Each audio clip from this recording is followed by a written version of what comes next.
Hello my dear students, ಎಲ್ಲರೂ ಹೇಗಿದ್ದೀರಾ? ಇವತ್ತು ನಾನು PUCಯಲ್ಲಿರುವಂತಹ ಪ್ರತಿಯೊಬ್ಬ ಸೈನ್ಸ್ ಸ್ಟೂಡೆಂಟಿಗಿರುವಂತಹ ಒಂದು ಡೌಟನ್ನು ಕ್ಲಾರಿಫೈ ಮಾಡೋಕ್ಕೆ ಬಂದಿದ್ದೀನಿ. ಸೊ ನಾನು ನಿಮ್ಮ ಶ್ವೇತಾ ಮೇಡಮ್ ಇವತ್ತೊಂದು ಸಾಲಿಡ್ ಸೊಲ್ಯೂಷನ್ ನಿಮಗೆ ಕೊಡೋಕ್ಕೆ ಬಂದಿದ್ದೀನಿ. ಅದು ಏನು ಅಂತಂದರೆ, how to balance the core subject PCMB or else CS and the languages.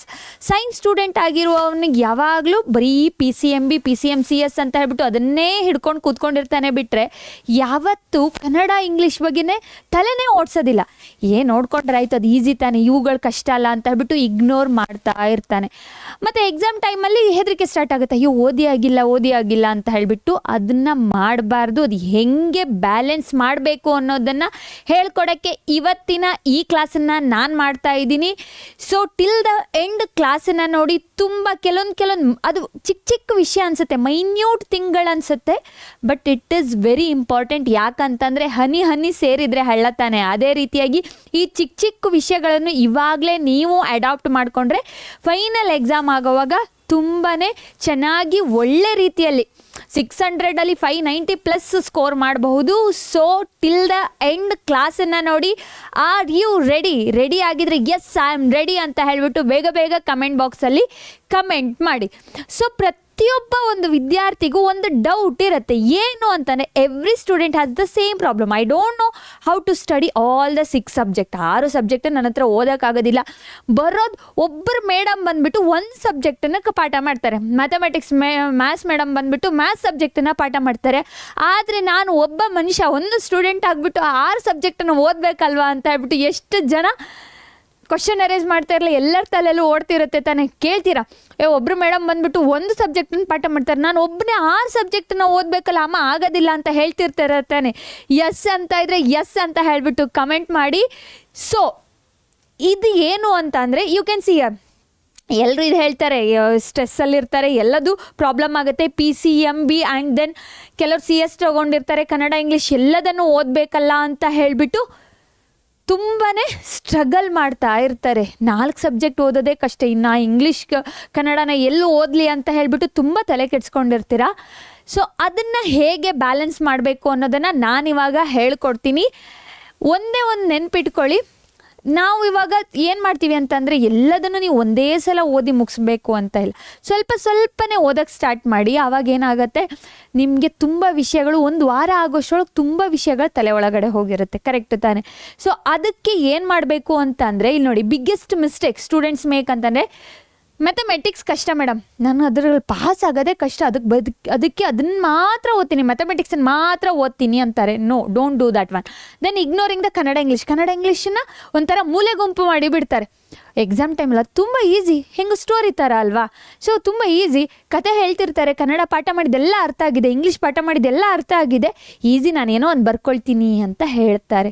ಬರೆಯೋದು ನಿಮ್ಗೆ ಅರ್ಥ ಆಗೋದು ಬೇರೆ, ಅದನ್ನು ಪ್ರೆಸೆಂಟ್ ಮಾಡೋದು ಬೇರೆ. Everything is very important. ಅದಕ್ಕೋಸ್ಕರ ಇಗ್ನೋರ್ ಮಾಡಬೇಡಿ. Then start language only before the examination. ಇದು ಎಲ್ಲರೂ ಮಾಡುವಂಥದ್ದು, ನೀವು ಒಬ್ಬರೇ ಅಲ್ಲ, ಇದನ್ನು ಎಲ್ಲರೂ ಮಾಡ್ತಾರೆ. ಎಕ್ಸಾಮಿನ್ಗಿಂತ ಮೊದಲಿನ ದಿನ ಓಪನ್ ಮಾಡೋದು ಅಥವಾ 2 ದಿನ ಬೇಗ ಓಪನ್ ಮಾಡಿ ಓದುವಂಥದ್ದು. ಮೊದಲು ಯಾರು ನಿಜ ಹೇಳಿ, ಎಷ್ಟು ಜನ ವಾರಕ್ಕೊಂದು 2 ಸಲ ಆದರೂ ಕನ್ನಡ ಇಂಗ್ಲೀಷನ್ನ ಓದ್ತೀರಾ? ಇಲ್ಲ, ಯಾರು ಓದೋದಿಲ್ಲ. ನಾನು ನಿಜ ಹೇಳ್ತೀನಿ, ಯಾರೂ ಓದೋದಿಲ್ಲ. ಸೊ ಓದ್ತಾ ಇದ್ದವರು ಎಸ್ ಮೇಡಮ್ ಓದ್ತೀನಿ ಅಂತ ಹೇಳ್ಬಿಟ್ಟು ಒಂದು ಸಲ ಕಮೆಂಟ್ ಮಾಡಿ ನೋಡುವ. Then forgetting the old chapter while learning the new. ಕಥೆಗಳಿರುತ್ತೆ, ಪೊಯಮ್ ಇರುತ್ತೆ, ಗದ್ಯ ಭಾಗ ಪದ್ಯ ಭಾಗ ಎಲ್ಲದೂ ಇರುತ್ತೆ, ಗ್ರಾಮರ್ ಇರುತ್ತೆ. ಹೊಸದು ಓದ್ದಂಗೆ ವಿಭಕ್ತಿ ಪ್ರತ್ಯಯಗಳಿರುತ್ತೆ.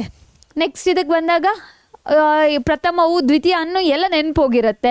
ಸೊ ಅದಕ್ಕೋಸ್ಕರ ಗ್ರಾಮರ್ ಪಾರ್ಟಿಗೆ ನಿಮ್ಗೇನು ಬೇಕಾಗುತ್ತೆ, ರಿವಿಷನ್ನು, ಕನ್ಸಿಸ್ಟೆಂಟಾಗಿ ಓದುವಂಥದ್ದು ಇಂಪಾರ್ಟೆಂಟ್ ಆಗಿರುತ್ತೆ ಮಕ್ಕಳೇ.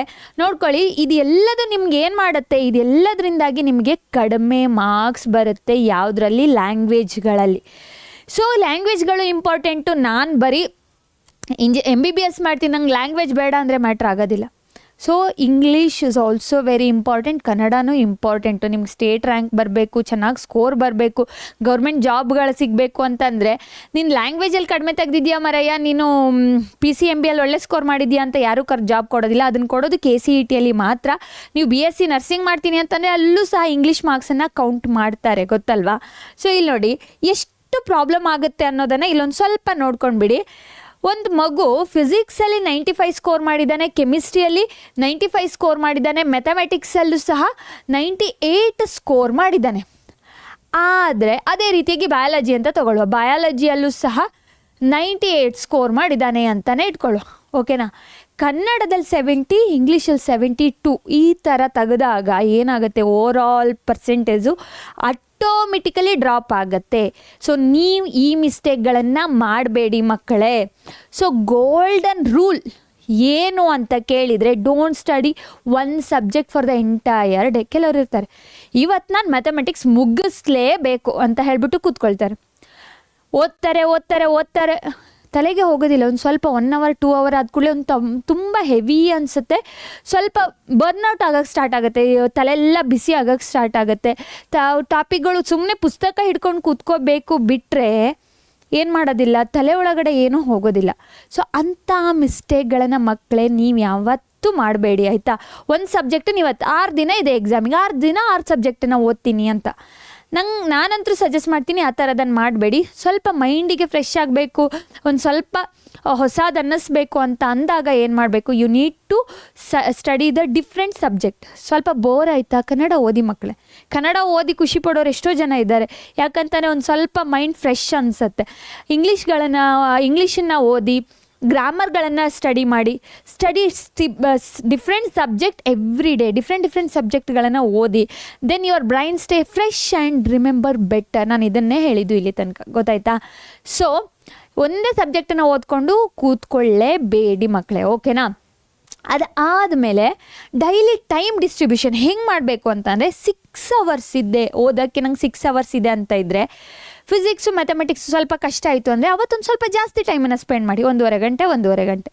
ಇದರಲ್ಲಿ ಕೆಮಿಸ್ಟ್ರಿ ಬಯಾಲಜಿ 1.5 ಗಂಟೆ ಹಾಕೋ ಬದಲು ಏನು ಮಾಡಿ, ಇದರಲ್ಲಿ ಒಂದು ಇದರಲ್ಲಿ ಒಂದು ಹಾಫ್ ಆನ್ ಅವರ್ನ ತೆಗೆದುಬಿಟ್ಟು ಕನ್ನಡಕ್ಕೆ ಒಂದು ಹಾಫ್ ಆನ್ ಅವರು, ಇಂಗ್ಲೀಷಿಗೆ ಒಂದು ಹಾಫ್ ಆನ್ ಅವರ್ ಕೊಡಿ. ಅರ್ಥ ಆಯ್ತಾ. ಅಥವಾ ಒಂದು ಟೀ ಕುಡಿಯೋ ಆಗಲೇ ಒಂದು ಪುಸ್ತಕ ಇಟ್ಕೊಂಡು, ಕನ್ನಡ ಲ್ಯಾಂಗ್ವೇಜಿನ ಪುಸ್ತಕ ಇಟ್ಕೊಂಡು ಓದಿ, ಒಂದು ಸ್ವಲ್ಪ ಲೌಡಾಗಿಯೇ ಓದಿ, ಒಂದು ಸ್ವಲ್ಪ ಖುಷಿ ಅನಿಸುತ್ತೆ, ಮೈಂಡ್ ಫ್ರೆಶ್ ಅನಿಸುತ್ತೆ. ಬಟ್ ಯಾವತ್ತೂ ಇಗ್ನೋರ್ ಮಾಡಿ, ಒಂದು 15 ನಿಮಿಷ ಆದರೂ ಸ್ಪೆಂಡ್ ಮಾಡಿ ಡೈಲಿ. ಅರ್ಥ ಆಗ್ತಿದೆಯಾ. ಅಥವಾ ಓದೋವಾಗಲೇ ನಾನು ಹೇಳಿದ್ದೆ, ಓದೋವಾಗ ಹೊಸ ಟಾಪಿಕ್ಗಳನ್ನು ಕಲಿತೀರಾ, ಆವಾಗೇನಾಗುತ್ತೆ, ಖುಷಿ ಅನಿಸುತ್ತೆ. ಅದೇ ರೀತಿಯಾಗಿ ಬಸ್ಸಲ್ಲಿ ಟ್ರಾವೆಲ್ ಮಾಡ್ತಿರ್ತೀರಾ, ನಿಮ್ಮ ಮೊಬೈಲ್ ಕೈಯಲ್ಲಿರುತ್ತೆ, ರೀಲ್ಸ್ ನೋಡೋ ಬದಲು ಟೆಕ್ಸ್ಟ್ ಬುಕ್ಕನ್ನು ಓಪನ್ ಮಾಡಿಬಿಟ್ಟು ಕನ್ನಡದ ಯಾವುದೋ ಒಂದು ಚಾಪ್ಟರ್ನ, ಇಂಗ್ಲೀಷಿಂದ ಯಾವುದೋ ಒಂದು ಟಾಪಿಕನ್ನು ಕಲಿಬಹುದು ಮಕ್ಕಳೇ. Everything is in your hand only. But ನೀವು ಅದಕ್ಕೆ ಏನು ಮಾಡಬೇಕು, ಮನಸ್ಸು ಮಾಡಬೇಕು. ಸುಮ್ಮನೆ ಕೂತ್ಕೊಂಡು ಇಲ್ಲ ನಾಳೆ ಓದಿದ್ರಾಯ್ತು ಅಂತಂದ್ರೆ ಅದು ನಾಳೆ ಅನ್ನೋದು ನಾಳೆನೇ ಉಳಿದ್ಬಿಡುತ್ತೆ. ಸೊ ಸ್ಟಡಿ ಲ್ಯಾಂಗ್ವೇಜಸ್ ಡೈಲಿ, ಅದನ್ನೇ ಹೇಳ್ತಿರೋದು. Just 30 to 45 minutes. ಅದನ್ನೆಲ್ಲೋ ರೀಲ್ಸ್ಗಳನ್ನು ಇನ್ಸ್ಟಾದಲ್ಲಿ ಅಲ್ಲಿ ಇಲ್ಲಿ ಅಂತ ರೀಲ್ಸ್ ನೋಡಿಕೊಂಡೇ ಕಳೆದು ಬಿಡ್ತೀರಾ. ಜಸ್ಟ್ 30 ಅಥವಾ 15 minutes ಆದರೂ ಲ್ಯಾಂಗ್ವೇಜ್ಗಳಿಗೆ ಕೊಡಿ ಮಕ್ಕಳೇ. It will give you a very good result. ಯಾಕಂತಂದರೆ ರೀಡ್ ಒಂದು ಲೆಸನ್ ಎಷ್ಟೊತ್ತು ಬೇಕಾಗುತ್ತೆ, ಒಂದು ಲೆಸನ್ನ ಓದಿ. Learn the difficult words. ಕೆಲವೊಂದು ಡಿಫಿಕಲ್ಟ್ ವರ್ಡ್ಗಳು ಇಂಗ್ಲೀಷಲ್ಲಿರುತ್ತೆ, ಅದನ್ನು ನೆನಪಿರೋದಿಲ್ಲ, ಅವುಗಳನ್ನು ಓದಿ ನೋಟ್ ಡೌನ್ ಮಾಡ್ಕೊಳ್ಳಿ. ಪ್ರಾಕ್ಟೀಸ್ ದ ಗ್ರಾಮರ್ನ ಪ್ರಾಕ್ಟೀಸ್ ಮಾಡಿ. ರೈಟ್ ಒನ್ ಆನ್ಸರ್, ಯಾವುದಾದ್ರೂ ಒಂದು. ಇವತ್ತು ನಾನು ಇದನ್ನು ಆನ್ಸರ್ ಬರಿತೀನಿ, ಸೊ ಸಂದರ್ಭಕ್ಕೆ ತಕ್ಕಂತೆ ಆನ್ಸರ್ ಕೊಡಿ. ಆ ಥರದ್ದೆಲ್ಲ ಕ್ವಶನ್ಗಳಿರುತ್ತೆ, ಲೆಂತಿ ಆನ್ಸರ್ಸ್ ಇರುತ್ತೆ, 1 marks ಇರುತ್ತೆ. ಇವುಗಳನ್ನೆಲ್ಲ ಕಲೀರಿ ಮಕ್ಕಳೇ. Daily minimum 30 to 45 minutes spend ಮಾಡಲೇಬೇಕು. ಇವತ್ತಿಂದಾನೇ ಡಿಸೈಡ್ ಮಾಡಿ ನಾನು ಸ್ಪೆಂಡ್ ಮಾಡ್ತೀನಿ ಅಂತ ಹೇಳಿಬಿಟ್ಟು. So read at least 1 page loudly, ಓಕೆನಾ. So it is very useful. ಯಾಕಂತಂದರೆ ಮೈಂಡಲ್ಲಿ ಬ್ರೈನಲ್ಲಿ ಪ್ರಿಂಟ್ ಆದಂಗೆ ಅನಿಸುತ್ತೆ, ಈಸಿಯಾಗಿ ಆನ್ಸರ್ನ ಬರೀಬಹುದು. Then small daily practice will gives a huge difference. ನಾನು ಅದನ್ನೇ ಹೇಳ್ತಿರೋಂಥದ್ದು. ಒಂದಿನ 15 ನಿಮಿಷ ಹೋದ್ರಾ, ಇನ್ನೊಂದು ದಿನ 15 ನಿಮಿಷ, ಈ ಥರ ಒಂದು ವಾರಕ್ಕೆ ಎಷ್ಟು ಮೋರ್ ದೆನ್ 3 hours ಹತ್ರ ಆಯಿತು ಅಲ್ವಾ. It will give you a good result. ಈಗ ಕ್ವಾರ್ಟರ್ಲಿ ಟೆಸ್ಟ್ 1 ಬರ್ತಾ ಇದೆ, ಬರ್ದಿದ್ದೀನಿ, ಎಕ್ಸಾಮಲ್ಲಿ ಚೆನ್ನಾಗಿ ಮಾರ್ಕ್ಸ್ ಬಂದಿಲ್ಲ. ಯಾಕಂತಂದರೆ ಚೆನ್ನಾಗಿ ಬರ್ದಿಲ್ಲ, ನೀವು ಟೈಮ್ ಕೊಟ್ಟಿಲ್ಲ. ಸೊ ಈ ಮಿಸ್ಟೇಕನ್ನ ನಿಮ್ಮ ಮಿಡ್ ಟರ್ಮಲ್ಲೂ ಮಾಡಬೇಡಿ ಮಕ್ಕಳೇ. ಸೊ ಇವತ್ತಿಂದನೇ ಡಿಸೈಡ್ ಮಾಡಿ ನಾನು ಚೆನ್ನಾಗಿ ಓದ್ತೀನಿ ಅಂತ ಹೇಳಿಬಿಟ್ಟು give priority based on difficulty ಮೇಲೆ ಕೊಡಿ, ತೊಂದರೆ ಇಲ್ಲ. ಇವಾಗ ಫಾರ್ ಎಕ್ಸಾಂಪಲ್ ಕೆಲವರಿಗೆ ಫಿಸಿಕ್ಸ್ ಕಷ್ಟ ಇರುತ್ತೆ, ಫಿಸಿಕ್ಸಿಗೆ ಫಸ್ಟ್ ಪ್ರಿಫರೆನ್ಸ್ ಕೊಡಿ, ತೊಂದರೆ ಇಲ್ಲ. ಸ್ವಲ್ಪ ಜಾಸ್ತಿ ಟೈಮ್ ಕೊಡಿ. ಮ್ಯಾಥ್ಸ್ ಸ್ವಲ್ಪ ಈಸಿ ಆದರೆ ಅವತ್ತಿಂದು ಆ ಟಾಪಿಕನ್ನು ಸ್ವಲ್ಪ ಟೈಮ್ ಕಡಿಮೆ ಕೊಡಿ. ಅದೇ ರೀತಿಯಾಗಿ study difficult subject when mind fresh ಇದ್ದಾಗ, ಬೆಳಗ್ಗೆ ಎದ್ದಾಗಲೋ ಸಂಜೆ ಊಟ ಮಾಡಿ ಆದಮೇಲೆ ಈ ಥರ ಎಲ್ಲ ಒಂದು ಮೂವಿ ನೋಡ್ಕೊಂಡು ಬಂದಮೇಲೆ ಎಲ್ಲ ಏನಾಗಿರುತ್ತೆ, ಮೈಂಡ್ ಫ್ರೆಶ್ ಇರುತ್ತೆ. ಆ ಟೈಮಲ್ಲಿ ಡಿಫಿಕಲ್ಟ್ ಟಾಪಿಕನ್ನು ಸ್ಟಡಿ ಮಾಡಿ. ದೆನ್ ಲ್ಯಾಂಗ್ವೇಜ್ಗಳನ್ನು ಸುಸ್ತಾದಾಗ, ನಿದ್ದೆ ಬರೋ ಟೈಮಲ್ಲಿ ಮಾತ್ರ ಓದಬೇಡಿ, ಯಾಕಂತಂದರೆ ಚೆನ್ನಾಗಿ ನಿದ್ದೆ ಮಾಡ್ತೀರ ಕೆಲವರು. ಅದಕ್ಕೋಸ್ಕರ ಸ್ವಲ್ಪ ಟೀ ಕುಡಿಯೋ ಟೈಮಲ್ಲೋ, ಸ್ಟ್ರೆಸ್ ಅನ್ನಿಸ್ದಾಗಲೋ, ಕಾಲೇಜಿಂದ ಬಂದ ಕೂಡಲೇ ಓದೋಕ್ಕೆ ಮೂಡಿರೋದಿಲ್ಲ ಅಂಥ ಟೈಮಲ್ಲಿ ಲ್ಯಾಂಗ್ವೇಜ್ಗಳನ್ನು ಓದಿ ಮಕ್ಕಳೇ. ಗ್ರಾಮರ್ಗಳನ್ನು ಪ್ರಾಕ್ಟೀಸ್ ಮಾಡಿ ಆ್ಯಂಡ್ ದೆನ್ ನೋಟ್ ಡೌನ್ ಮಾಡ್ಕೊಳ್ಳಿ. ಓದಿರುವಂಥದ್ದು ಏನು ಎಲ್ಲದನ್ನು ಬರೆದು ಕಲಿಬೇಕು ಅಂತ ಇಲ್ಲ. ಸೊ ಏನು ಮಾಡಬೇಕು, ನೋಟ್ಗಳನ್ನು ಕೀ ಪಾಯಿಂಟ್ಗಳನ್ನು ರೆಡಿ ಮಾಡ್ಕೊಂಡು ಇಟ್ಕೊಳ್ಳಿ, ಯೂಸ್ ಆಗುತ್ತೆ. ದೆನ್ ಅದನ್ನೇ ಹೇಳ್ತಿರೋಂಥದ್ದು ನೋಡಿ, ನಿಮ್ಮದೇ ಟೈಮ್ ಟೇಬಲಲ್ಲಿ ಒಂದು 15 ನಿಮಿಷನ ರಿಸರ್ವ್ ಮಾಡಿರಿ ಲ್ಯಾಂಗ್ವೇಜ್ಗಳಿಗೆ. Complete the today's target today only. ಇವತ್ತಿಟ್ಟಿರುವಂತಹ ಟಾರ್ಗೆಟನ್ನು ಇವತ್ತೇ ಕಂಪ್ಲೀಟ್ ಮಾಡಿ, ನಾಳೆಗೆ ಹೆವಿ ಆಗೋದಿಲ್ಲ. ಅರ್ಥ ಆಯ್ತಾ? And then avoid the mobile distraction. ಇದೊಂದು ನಮ್ಮ ತುಂಬ ದೊಡ್ಡ ಡಿಸ್ಟ್ರಾಕ್ಷನ್ನು. ಏನು ಅಂತಂದರೆ ಮೊಬೈಲ್. ಹೋಗಿರ್ತೀವಿ, ಮೊಬೈಲ್ ಹಿಡ್ಕೊಂಡಿರ್ತೀವಿ, ಏನೋ ಒಂದು ಬುಕ್ಕನ್ನು ನೋಡಬೇಕು ಅಂತ ಹೇಳಿಬಿಟ್ಟು, ಅಥವಾ ಯಾವುದೋ ಒಂದು ಟಾಪಿಕನ್ನು ಸರ್ಚ್ ಮಾಡಬೇಕು ಅಂತ ಹೇಳಿಬಿಟ್ಟು ಅಲ್ಲಿಂದ ಹೋಗ್ಬಿಟ್ಟು ಎಲ್ಲಿಗೆ ಹೋಗಿರ್ತೀವಿ, ಇನ್ಸ್ಟಾಗ್ರಾಮಿಗೆ ಹೋಗಿರ್ತೀವಿ. ಅಂಥದ್ದನ್ನು ಮಾಡಬೇಡಿ. ನಿಮ್ಮ ಮೈಂಡನ್ನು ನಿಮ್ಮ ಕಂಟ್ರೋಲಲ್ಲೇ ಇಟ್ಕೊಳ್ಳಿ. Then sleep important. ನಿದ್ದೆ ಚೆನ್ನಾಗಿ ಮಾಡಿ, ನಿಮಗೆ ಯೂಸ್ ಆಗುವಂಥದ್ದು. Solve the previous year questions. ಇದು ಎಲ್ಲ ಸಬ್ಜೆಕ್ಟಿಗೂ ಇಂಪಾರ್ಟೆಂಟು.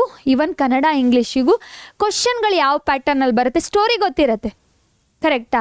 ಕ್ವಶನ್ ಹೆಂಗೆ ಬರುತ್ತೆ ಅನ್ನೋದು ಗೊತ್ತಿರೋದಿಲ್ಲ. ಅದಕ್ಕೋಸ್ಕರ PYQಗಳನ್ನು ಸಾಲ್ವ್ ಮಾಡಿ ಮಕ್ಕಳೇ. And then revise regularly.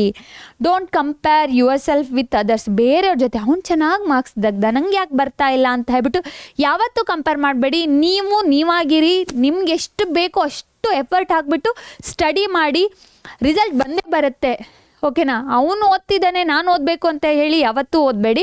ಮನೆಯಲ್ಲೂ ಕಂಪೇರ್ ಮಾಡೋಕ್ಕೆ ಬಿಡಬೇಡಿ. So study yourself, you will get very good marks. ಅರ್ಥ ಆಗ್ತಿದೆಯಾ? ಸೊ ಮಕ್ಕಳೇ, ಇಲ್ಲಿ ನೋಡಿ, ಫೈನಲ್ ಮೆಸೇಜ್ ನನ್ನ ಕಡೆಯಿಂದ ಏನು ಹೇಳ್ತೀನಿ ಅಂತ ಅಂದರೆ, ಸಕ್ಸಸ್ ಇನ್ ಒಂದು ಸಬ್ಜೆಕ್ಟಿಂದ ಸಕ್ಸಸ್ ಸಿಗುವಂಥದ್ದಲ್ಲ. It is comparative of all ಎಲ್ಲದನ್ನು ಒಟ್ಟು ಸೇರಿಸಿ ಬರುವಂತಹ ರಿಸಲ್ಟೇ ನಿಮ್ಮ ಸಕ್ಸಸ್ ಆಗಿರುತ್ತೆ.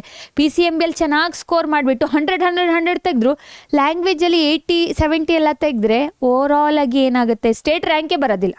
ಕರೆಕ್ಟ್ ತಾನೆ? ಇಂಥ ಮಿಸ್ಟೇಕ್ಗಳನ್ನು ಯಾವತ್ತೂ ಮಾಡಬೇಡಿ ಮಕ್ಕಳೇ, ಓಕೆನಾ? ಸೊ ದೆನ್ ಸ್ಟೇ ಕನ್ಸಿಸ್ಟೆಂಟ್ ಆಗಿರಿ, ಡೈಲಿ ಪ್ರಾಕ್ಟೀಸ್ ಮಾಡಿ, ಸ್ಟೇ ಕಾನ್ಫಿಡೆಂಟ್ ಆಗಿರಿ. ಆ್ಯಂಡ್ ದೆನ್ ಸ್ಮಾರ್ಟಾಗಿ ಸ್ಟಡಿ ಮಾಡಿ. ಕತ್ತೆಗೂ ಕುದುರೆಗೂ ತುಂಬ ಡಿಫ್ರೆನ್ಸ್ ಇದೆ. ಸೊ ಸ್ಮಾರ್ಟಾಗಿ ಏನು ಮಾಡಬೇಕು, you need to study. That is very important.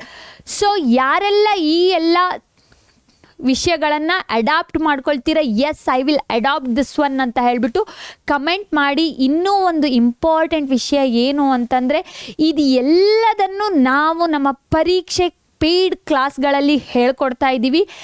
ಇವತ್ತೇ ಜಾಯಿನ್ ಆಗಿ, ನಮ್ಮ ಬ್ಯಾಚ್ಗಳನ್ನು ಜಾಯಿನ್ ಆಗಿ, ಅಲ್ಲಿ ನಿಮಗೆ ಸ್ಮಾರ್ಟ್ ಸ್ಟ್ರಾಟಜಿನ ಹೇಳ್ಕೊಡ್ತೀವಿ. ಹೇಗೆ ನೀವು ಪೇಪರ್ಗಳನ್ನು ಸಾಲ್ವ್ ಮಾಡಬೇಕು ಅನ್ನೋದನ್ನು ಹೇಳ್ಕೊಡ್ತೀವಿ. ನಿಮ್ಮ ಜೊತೆ ಎಕ್ಸಾಮ್ ದಿನದ ತನಕನೂ ನಾವಿರ್ತೀವಿ. So join our batches. ನಮ್ಮ ಬ್ಯಾಚ್ಗಳಿಗೆ ಬಂದು ಜಾಯಿನ್ ಆಗಿ. ಫಸ್ಟ್ PUCಯಲ್ಲಿದ್ದರೆ Arambha KCET and then NEET batch ಇದೆ. ಸೆಕೆಂಡ್ PUCಯಲ್ಲಿದ್ದರೆ ವಿಜೇತ KCET ಆ್ಯಂಡ್ ನೀಟ್ ಬ್ಯಾಚ್ಗಳಿದೆ. ತುಂಬ ಆಫರ್ ಪ್ರೈಸಲ್ಲಿ ನಿಮಗೆ ಬ್ಯಾಚಸ್ ಅವೈಲೇಬಲ್ ಇದೆ. ಸೊ ಇವತ್ತೇ ಹೋಗಿ ಜಾಯಿನ್ ಆಗಿ. ಈ ವಿಡಿಯೋದ ಡಿಸ್ಕ್ರಿಪ್ಷನ್ ಬಾಕ್ಸಲ್ಲಿ ನಿಮಗೆ ಲಿಂಕ್ ಇದೆ. ಇವತ್ತೇ ಜಾಯಿನ್ ಆಗಿ ಮಕ್ಕಳೇ. So all the best for your future. Study smart, ಓಕೆನಾ? ಸ್ಮಾರ್ಟಾಗಿ ಸ್ಟಡಿ ಮಾಡಿ. ಪಕ್ಕಾ ಕನ್ಸಿಸ್ಟೆಂಟ್ ಆಗಿದ್ದರೆ ನಿಮಗೆ ಒಳ್ಳೆ ರಿಸಲ್ಟನ್ನು ತಂದು ಕೊಡುತ್ತೆ. So we will meet in the next class. Till there, take care, bye.